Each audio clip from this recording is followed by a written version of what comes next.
Hello Israel, it's me, Seven Heaven, coming to you again with another video.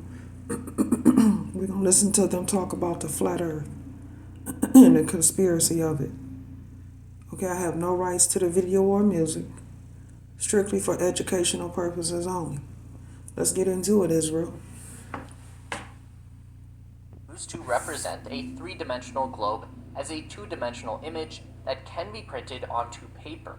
The most common map of the world that we see is the Mercator projection. This isn't trying to claim that the Earth is a rectangle, it's just a very convenient way to illustrate the land masses of the Earth in a very concise and proportional image.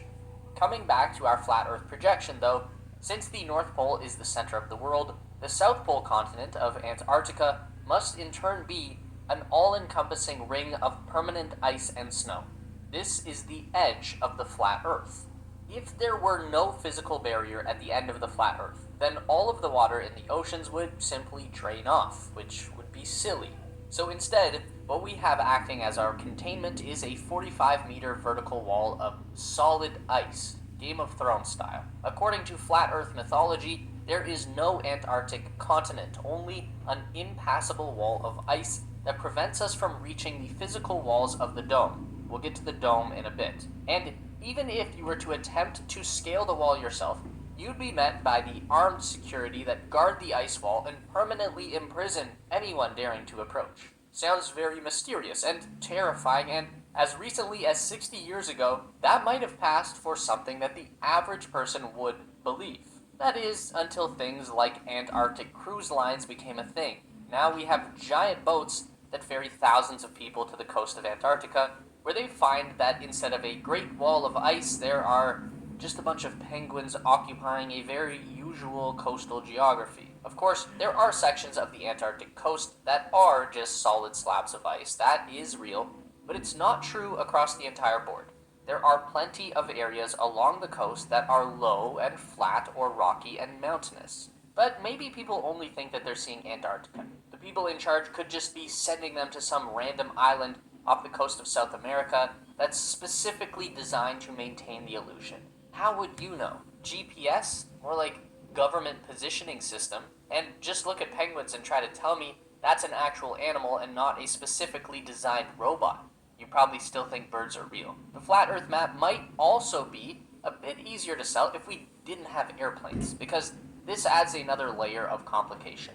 According to our disk theory, the distance between Santiago, Chile and Sydney, Australia should be the longest trip in the world. And that's if you're moving in a straight line, which would take the plane across all of South America, Canada, the North Pole, Russia, and East Asia before reaching Australia, which is an anomaly that people expecting the Earth to be a globe would likely notice. So planes must fly in a big arc that avoids all of the inconvenient land masses. It takes about 14 hours for a plane to travel between Santiago and Sydney. The furthest distance between 2 points on the flat Earth, it takes about 7 hours to fly from New York to London, which by comparison on the same map are just a stone's throw away from each other. Now, obviously the people in charge must make airplanes fly at different speeds depending on how close they are to the North Pole. Okay, but what about the sun? Clearly this is a giant burning star in distant space that we orbit around, and then there's the moon, the planets, the stars, everything that we can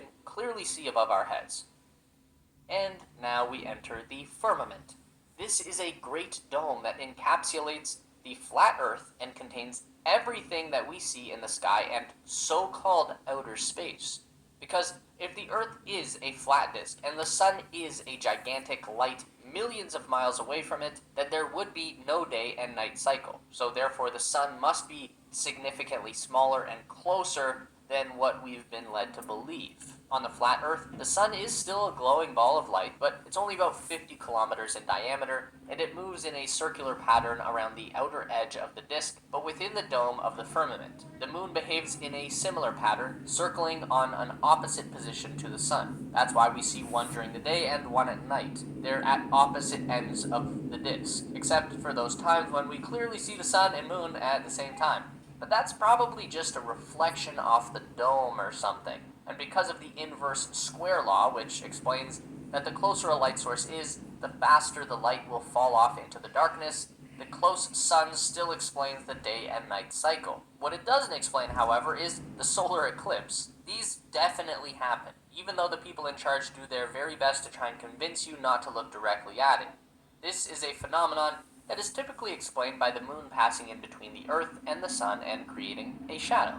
But if the close sun and the close moon are at opposite ends of the dome, then they couldn't possibly cross over each other. So therefore, it must be true that there is an anti-sun that also exists within our dome. This object moves in a much more erratic pattern. It's typically seen at night, obscuring light from the moon, but on rare occasions, the anti-sun crosses over the path of the regular sun and darkens the light. You'd be able to see the anti-sun clearly during these events if you only looked directly at it, but we've all been scared away from doing so. The government issued eclipse viewing glasses are purposely designed to obscure the anti-sun. And what about the planets and the stars, the trillions of lights in the night sky that must clearly illustrate an infinite universe? Or are they simply lights suspended in the water of the firmament? Would you honestly be able to tell the difference? T-Mobile has the new Samsung Galaxy S23 Plus for free and price lock guarantee. Do you? Well, T-Mobile will never... So many of us have been led to believe that these observations of the flat Earth were fundamental to human society up until fairly recently. That everyone in the pre-modern era knew that the Earth was flat until science and the government showed them the real truth. But in reality, it's the flat Earth that has been the modern construct, and the round Earth is the long-standing belief that has maintained across millennia of human civilization. Most people will equate the theory of a round Earth back to the ancient philosopher Plato, born in the year 428 BC. Plato's revelation was not so much that the Earth was round, but he was convinced that the Earth was three-dimensional in nature. He envisioned it more like a cube, or at least he believed that the Earth had been formed out of cubes of matter, and he wasn't necessarily wrong about that. If you take all of the different shapes and patterns of rock on Earth and average them out, you do arrive at a cube-like shape. It was Plato's student Aristotle that really dialed down into the spherical universe in his text On the Heavens in 350 BC. He proposed that the heavens were literally composed of 55 concentric crystalline spheres to which the celestial objects were attached and which rotated at different velocities. Most of his assumptions have held up over time. The only part that he really got wrong was assigning the Earth as the center of attachment. This is what we refer to as a geocentric model where the sun orbits the Earth. But On the Heavens was correct enough that it influenced another ancient scientist, Eratosthenes, who in the year 200 BC decided that if the Earth is a sphere, then he should be able to calculate its circumference. And he did just that by observing the angle of shadows cast at different locations on the north-south axis at different times of the day. The difference in the sun's angle between two locations was relative to the physical distance on the Earth's surface. Then he extrapolated that out to calculate the distance around the entire circumference of the Earth. Now, it's hard to know exactly the units of measure they were relying on in those ancient calculations. Stadia is a relatively undefined length.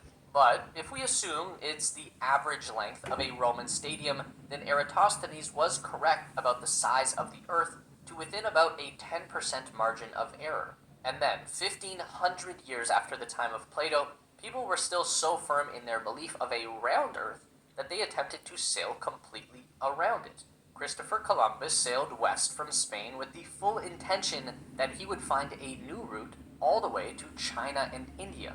Or is this all just what we have been conveniently told to believe? At the core of the flat Earth ideology is the unwavering confidence that every single article of historical or scientific proof of a round Earth was fabricated for the singular reason of concealing the flat Earth truth from the people of the world. Every book, every artifact, every supposedly ancient globe you've ever seen, every image of the Earth and outer space has all been an elaborate deception. You think dinosaurs were real? Those bones are nothing more than movie props buried in the ground to keep us distracted. NASA isn't exploring outer space. They're using taxpayers' money to create photoshopped images and CGI videos that support the round Earth agenda. They're also guarding the ice wall. So why do you think rockets always fly in an arc? They're following the curve of the dome. Elon Musk has even tried and failed to break through it. You can see this with your own eyes. These jellyfish-shaped clouds behind the rocket, that's a Falcon 9 skipping off the surface of the firmament. There's always an explanation for everything. There's no reasoning with someone who is just going to call you a liar no matter what you say, or dismiss a legitimate criticism with unfounded make-believe. Is there even a point to arguing? Yeah, not really. And what if the Earth was flat? If you woke up tomorrow and the government was on TV saying, you know what, we actually have been lying to you. You all do live on a flat disk with a dome around it. What would change? Would you just stop going to work and paying taxes? What do we gain from learning that the Earth is flat? And what do you gain from pretending that it's round? That might be the most baffling question of all. What would you do? Let us know in the comments below. All right, Meet us Israel. back here Take it every for week what it for is. more Much updates on love. everything aerospace.